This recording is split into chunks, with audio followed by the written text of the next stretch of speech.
गूंगी बहू, अंधी सास। एक परिवार में 5 लोग थे। ओम प्रकाश, उनकी पत्नी सुमित्रा, बहू भावना, बेटा राहुल और एक थी उनकी बेटी प्रियंका। वैसे तो ओम प्रकाश और सुमित्रा के घर में सब कुछ ठीक ठाक था, लेकिन सुमित्रा की एक आदत थी। घर में कुछ भी गलत या सही हो तो वो किसी से कुछ नहीं कहती। और भावना स्वभाव की इतनी सीधी सादी थी कि अगर कोई उसके साथ गलत भी करता तो भी वो उसे कुछ नहीं कह पाती। इसी के चलते प्रियंका और राहुल घर में मनमानी चलाते रहते, क्योंकि घर को संभालने वाली औरतें इस तरह से रहती थी जैसे वो गूंगी और अंधी हो।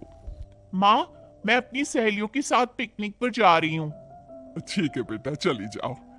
और मुझे आने में रात हो जाएगी, देर से ही आऊंगी मैं। अच्छा, कोई बात नहीं बेटा। अरे भावना, तुमको एक बार में समझ में नहीं आता क्या? नाश्ते में फिर से पराठे बना के रख दिए। कितनी बार तुमसे कहा है कि मेरे लिए ढंग का नाश्ता बनाया करो। ठीक है जी, आगे से ध्यान रखूंगी। अरे ये बहू से किस तरह से बात कर रहे हो तुम राहुल? अरे तो और क्या करूं पापा, इसको कही बात एक बार में समझ में ही नहीं आती। सुमित्रा, तुम अपने बेटे को समझाती क्यों नहीं? बहू से बात करने का ये क्या तरीका है? अरे जिसकी जैसी मर्जी आए करो, मुझे क्या। भावना बेटा, तुम भी तो कभी कुछ कहा करो। इस तरह क्यों सबकी बातें सुनती रहती हो? कोई बात नहीं पापा जी, सब ठीक है। रात को काफी देर तक प्रियंका घर नहीं आती, और जब वापस लौट कर आती है तो एक लड़की के साथ बाइक पर बैठकर सुमित्रा और भावना दोनों ही प्रियंका को लड़की के साथ देख लेते हैं। आज तो जोर से डांट पड़ने वाली है, लेकिन मैं डर क्यों रही हूँ? माँ तो सब कुछ देखकर भी अंधी बनी रहती है। और रही बात भाभी की, वो किसी को कुछ नहीं बताने वाली। कहने को भगवान ने आवाज दी है, लेकिन गूंगी है गूंगी। और प्रियंका बेटा, इतनी रात को कॉलेज से लौट कर आ रही हो? कहाँ गई थी तुम? पापा, वो सहेली के घर पर थी, पढ़ाई करने के लिए रुक गई थी। अच्छा, ठीक है, जाओ अपने कमरे में जाओ और सो जाओ। सुमित्रा ने अपनी बेटी को एक लड़की के साथ इतनी रात को आते देखकर भी उससे कुछ नहीं कहा, और भावना ने भी इस बारे में किसी से कोई बात नहीं की। कुछ दिनों के बाद मामा जी का फोन आया था। उन्होंने प्रियंका के लिए कोई रिश्ता ढूंढा है। लड़के वाले उसे देखने आ रहे हैं। अरे मुझे नहीं करनी शादी वादी, किसी लड़की को बुलाने की कोई जरूरत नहीं है। ये तुम क्या कर रही हो प्रियंका बेटा? तुम्हारी शादी की उम्र हो चली है और तुम्हारे मामा जी ने बहुत अच्छा रिश्ता बताया है। पापा, अब जिद क्यों कर रहे हैं? और आप क्यों मेरी मर्जी के खिलाफ शादी कराना चाहते हैं? अरे माँ, इसको समझाइए ना। आपकी बेटी, आप तो बस चुपचाप सब कुछ होते हुए भी देखती रहती हैं। अरे तो क्या कहूँ, और मेरे कहने से क्या हो जाएगा? वैसे भी गलत क्या हो रहा है, सब कुछ सही तो है। भावना बहू, देखो तो प्रियंका हमारी बात नहीं समझेगी, लेकिन वो तुम्हारी हम उम्र है। क्या पता तुम्हारे कहने से उसे कुछ समझ में आ जाए। नहीं पापा जी, मेरे कहने से कुछ नहीं होगा। मैं प्रियंका को कैसे समझा सकती हूँ? वो ननद है मेरी, कहीं मेरी किसी बात का बुरा मान गई तो? सुमित्रा और भावना में से कोई भी प्रियंका को कुछ नहीं समझाता। इस बात से राहुल और ओम प्रकाश जी दोनों ही परेशान हो जाते हैं। और फिर जब लड़का प्रियंका को देखने के लिए आता है, मुझे आपकी बेटी बहुत पसंद है, मैं उसके साथ शादी करने के लिए तैयार हूँ। देखो, मुझे तुमसे शादी नहीं करनी, और ये बात जितनी जल्दी समझ में आ जाए अच्छा रहेगा। अरे तो फिर आप लोगों ने मुझे यहाँ बुलाया ही क्यों? माफ कर दो बेटा, वो हमारी बेटी जरा गुस्से में है। हम उसे समझाने की कोशिश करते हैं। हाँ हाँ, देखिए आप नाराज मत होइए, वो तो उसने बस ऐसे ही कह दिया होगा। अरे कोई ऐसे ही कुछ कहता है क्या? और ये आपकी पत्नी और माँ, ये दोनों इस तरह चुपचाप क्यों बैठे हैं, जैसे इस घर के मेंबर ही ना हो? आपके घर में सब कुछ ठीक तो है ना? अरे सब कुछ ठीक है बेटा। सुमित्रा, समझाओ ना अपनी बेटी को। अरे क्या समझाऊं, क्या होगा समझाने से?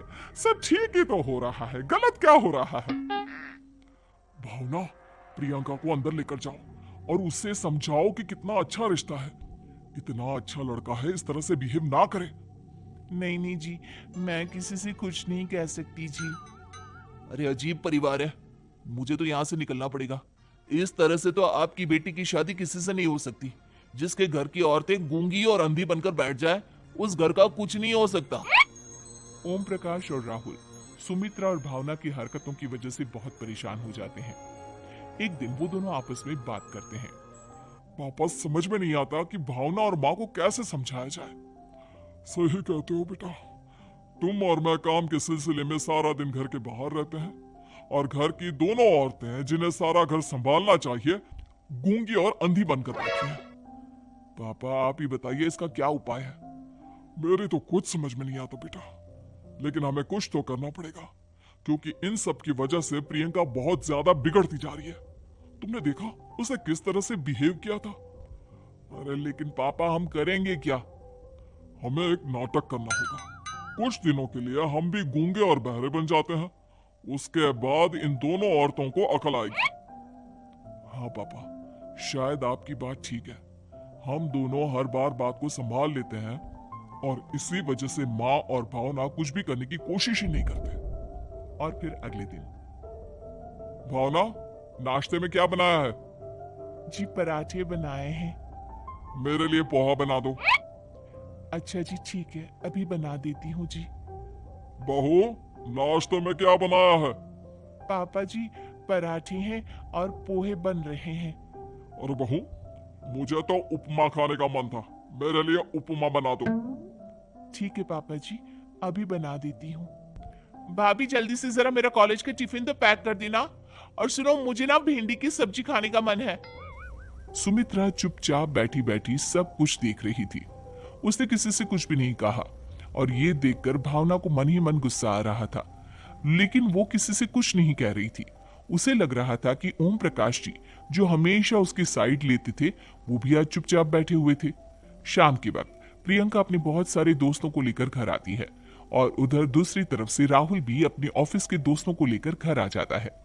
प्रियंका अपने कमरे में तेज म्यूजिक चलाकर डांस करती है और राहुल अपने दोस्तों के साथ बैठकर जोर जोर से हंस रहा था। प्रियंका और राहुल मिलकर पूरे घर को अस्त व्यस्त कर देते हैं, लेकिन भावना उनसे कोई शिकायत नहीं करती और सुमित्रा जी भी चुपचाप बैठी रहती है। लेकिन भावना और सुमित्रा के अंदर का गुस्सा धीरे धीरे बढ़ रहा था। फिर रात को ओम प्रकाश और राहुल एक दूसरे से बातें करते हैं। पापा, हमने इतना कुछ किया, फिर भी भावना कुछ बोलती ही नहीं और माँ भी कुछ गलत करने से किसी को रोकती ही नहीं। तुम चिंता मत करो बेटा, इन दोनों के अंदर का गुस्सा भर रहा है और बहुत जल्दी बाहर आने वाला है। अगले दिन, अरे बहू, ये कपड़े धुले हैं या गंदे हैं? पापा जी, कपड़े तो मैंने धोकर ही आपकी अलमारी में रखे थे। मुझे तो साफ नहीं लग रहे, एक बार और धो देना। प्रियंका, मैं सोच रहा था कि तुम्हें उस लड़के से शादी नहीं करनी है ना, मत करो। एक काम करो, वैसे भी क्या रखा है शादी वादी में, तुम्हें जो लड़का पसंद है उसके साथ जाकर कोर्ट मैरिज कर लो। इस बार ओम प्रकाश और राहुल की बात सुनकर भावना और सुमित्रा के अंदर का गुस्सा जाग उठता है। मैं किसी से कुछ कहती नहीं जी, इसका मतलब ये है कि आप लोग मुझे परेशान करते ही रहेंगे। कल चार चार बार मुझसे नाश्ता बनवाया, आज पापा जी मुझसे धुले हुए कपड़ों को बार बार धुलवा रहे हैं। अरे मैं इंसान हूँ जी, कोई मशीन नहीं हूँ। तुम दोनों ने मिलकर इस घर की कैसी हालत बना दी है और अपनी बहन को भागकर शादी करने के लिए कह रहे हो। तुम भाई हो या दुश्मन? ओम प्रकाश और राहुल जोर जोर से हंसने लगते हैं। अरे इसमें हंसने की क्या बात है? हम लोग यहाँ इतने परेशान हो रहे हैं जी, तुम लोगों को ऐसी हरकत करने के बाद भी हंसी आ रही है। ये क्या कर रहे हैं जी आप दोनों? यही तो हम चाहते थे कि सुमित्रा, तुम अंधी होकर ना बैठी रहो। घर में कुछ भी गलत हो तो उसे रोकने की कोशिश करो। और भावना, तुम अपने साथ हो रहे गलत व्यवहार पर भी कभी मुंह नहीं खोलती। ये सही बात नहीं है। मैं चाहता था कि तुम्हारी भी जुबान खुले, तुम गलत बात का विरोध करो। गूंगी बहू और अंधी सास की ये जोड़ी इस घर में अब नहीं चलेगी।